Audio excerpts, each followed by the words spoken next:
18-ാം അധ്യായം. അക്കാലത്ത് ഇസ്രയേലിൽ രാജാവില്ലായിരുന്നു. ദാൻ ഗോത്രക്കാർ അക്കാലം തങ്ങൾക്ക് കുടിപാർപ്പാൻ ഒരു അവകാശം അന്വേഷിച്ചു.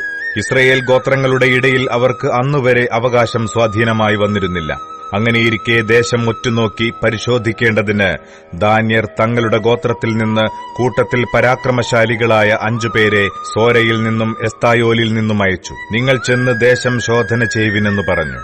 അവർ എഫ്രയീം മലനാട്ടിൽ മീഖാവിന്റെ വീടുവരെ എത്തി രാത്രി അവിടെ പാർത്തു. മീഖാവിന്റെ വീട്ടിനരികെ എത്തിയപ്പോൾ അവർ ആ ലേവ്യ യുവാവിന്റെ ശബ്ദം കേട്ടറിഞ്ഞ് അവിടെ കയറിച്ചെന്ന് അവനോട്, നിന്നെ ഇവിടെ കൊണ്ടുവന്നത് ആർ? നീ ഇവിടെ എന്തു ചെയ്യുന്നു? നിനക്ക് ഇവിടെ എന്ത് കിട്ടും എന്ന് ചോദിച്ചു. അവൻ അവരോട്, മീഖാവ് എനിക്ക് ഇന്നത് ചെയ്തിരിക്കുന്നു. അവൻ എന്നെ ശമ്പളത്തിന് നിർത്തി. ഞാൻ അവന്റെ പുരോഹിതനാകുന്നു എന്ന് പറഞ്ഞു.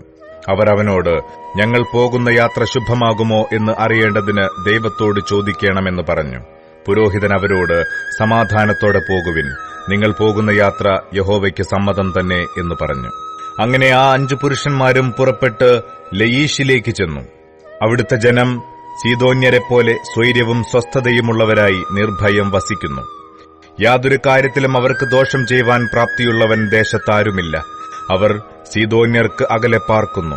മറ്റുള്ള മനുഷ്യരുമായി അവർക്ക് സംസർഗവുമില്ല എന്ന് കണ്ടു. പിന്നെ അവർ സോരയിലും എസ്തായോലിലും തങ്ങളുടെ സഹോദരന്മാരുടെ അടുക്കൽ വന്നു. സഹോദരന്മാർ അവരോട്, നിങ്ങൾ എന്ത് വർത്തമാനം കൊണ്ടുവരുന്നു എന്ന് ചോദിച്ചു. അതിന് അവർ, എഴുന്നേൽപ്പിൻ, നാം അവരുടെ നേരെ ചെല്ലുക. ആ ദേശം ബഹുവിശേഷമെന്ന് ഞങ്ങൾ കണ്ടിരിക്കുന്നു. നിങ്ങൾ അനങ്ങാതിരിക്കുന്നത് എന്ത്? ആ ദേശം കൈവശമാക്കേണ്ടതിന് പോകുവാൻ മടിക്കരുത്. നിങ്ങൾ ചെല്ലുമ്പോൾ നിർഭയമായിരിക്കുന്ന ആ ജനത്തെ കാണും. ദേശം വിശാലമാകുന്നു. ദൈവം അത് നിങ്ങളുടെ കയ്യിൽ തന്നിരിക്കുന്നു. അത് ഭൂമിയിലുള്ള യാതൊന്നിനും കുറവില്ലാത്ത സ്ഥലം തന്നെ എന്ന് പറഞ്ഞു. അനന്തരം സോരയിലും എസ്തായോലിലുമുള്ള ദാൻ ഗോത്രക്കാരിൽ 600 പേർ യുദ്ധസന്നദ്ധരായി അവിടെ നിന്ന് പുറപ്പെട്ടു. അവർ ചെന്ന് യഹൂദായിലെ കിര്യത്ത് യെയാരീമിൽ പാളയമിറങ്ങി. അതുകൊണ്ട് ആ സ്ഥലത്തിന് ഇന്നുവരെയും മഹനേ ദാൻ എന്നു പേർ പറയുന്നു. അത് കിര്യത്ത് യെയാരീരിന്റെ പിൻവശത്തിരിക്കുന്നു. അവിടെ നിന്ന് അവർ എഫ്രയീം മലനാട്ടിലേക്ക് ചെന്ന് മീഖാവിന്റെ വീട്ടിനരികെ എത്തി. അപ്പോൾ ലയീഷ് ദേശം ഒറ്റുനോക്കുവാൻ പോയിരുന്ന ആ 5 പുരുഷന്മാരും തങ്ങളുടെ സഹോദരന്മാരോട്, ഈ വീടുകളിൽ ഒരു എഫോദും ഒരു ഗൃഹബിംബവും കൊത്തുപണിയും വാർപ്പുപണിയുമായ ഒരു വിഗ്രഹമുണ്ട് എന്ന് അറിഞ്ഞുവോ? ആകയാൽ നിങ്ങൾ ചെയ്യേണ്ടത് എന്തെന്ന് വിചാരിച്ചുകൊള്ളുവിൻ. അവർ അങ്ങോട്ട് തിരിഞ്ഞു മീഖാവിന്റെ വീടിനോട് ചേർന്ന ലേവ്യ യുവാവിന്റെ വീട്ടിൽ ചെന്ന് അവനോട് കുശലം ചോദിച്ചു. യുദ്ധസന്നദ്ധരായ ദാന്യർ 600 പേരും വാതിൽക്കൽ നിന്നു. ദേശം ഒറ്റുനോക്കുവാൻ പോയിരുന്നവർ 5 പേരും അകത്തു കടന്ന് കൊത്തുപണിയായ വിഗ്രഹവും ഏഫോദും ഗൃഹബിംബവും വാർപ്പുപണിയായ വിഗ്രഹവും എടുത്തു. പുരോഹിതൻ യുദ്ധസന്നദ്ധരായ 600 പേരുടെ അടുക്കൽ നിന്നിരുന്നു.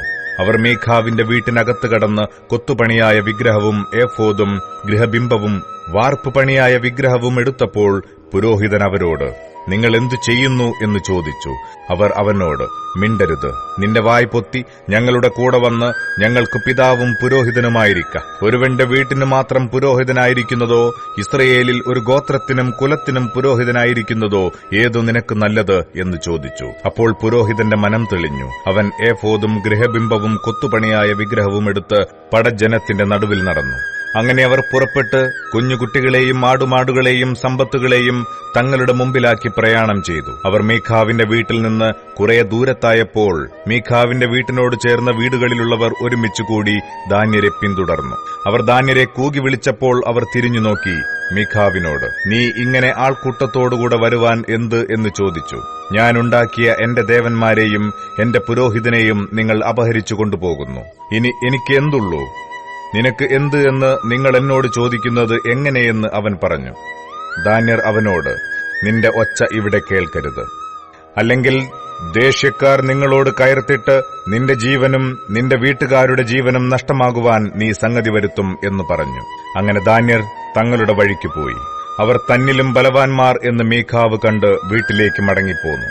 മീഖാവ് തീർപ്പിച്ചവയെയും അവന് ഉണ്ടായിരുന്ന പുരോഹിതനെയും അവർ കൊണ്ടുപോയി. ലയീഷിൽ സ്വൈര്യവും നിർഭയവുമായിരുന്ന ജനത്തിന്റെ അടുക്കലെത്തി അവരെ വാളിന്റെ വായ്ത്തലയാൽ വെട്ടി പട്ടണം തീവച്ചു ചുട്ടുകളഞ്ഞു. അത് സീദോന് അകലെയായിരുന്നു. മറ്റു മനുഷ്യരുമായി അവർക്ക് സംസർഗമില്ലായകയാൽ അവരെ വിടുവിപ്പാൻ ആരുമുണ്ടായിരുന്നില്ല. അത് ബേത്ത് രഹോത്ത് താഴ്വരയിലായിരുന്നു. അവർ പട്ടണം വീണ്ടും പണിത് അവിടെ കുടിപാർക്കയും ഇസ്രയേലിന് ജനിച്ച തങ്ങളുടെ പിതാവായ ദാന്റെ പേരിൻ പ്രകാരം നഗരത്തിന് ദാൻ എന്ന് പേരിടുകയും ചെയ്തു. പണ്ട് ആ പട്ടണത്തിന് ലയീശ് എന്ന് പേരായിരുന്നു. ദാന്യർ കൊത്തുപണിയായ ആ വിഗ്രഹം പ്രതിഷ്ഠിച്ചു. മോശെയുടെ മകനായ ഗേർശോമിന്റെ മകൻ യോനാഥാനും അവന്റെ പുത്രന്മാരും ആ ദേശത്തിന്റെ പ്രവാസകാലം വരെ ദാൻ ഗോത്രക്കാർക്ക് പുരോഹിതന്മാരായിരുന്നു. ദൈവത്തിന്റെ ആലയം ശീലോവിലായിരുന്ന കാലത്തൊക്കെയും മീഖാവ് തീർപ്പിച്ച വിഗ്രഹം അവർ വെച്ച് പൂജിച്ചു പോന്നു.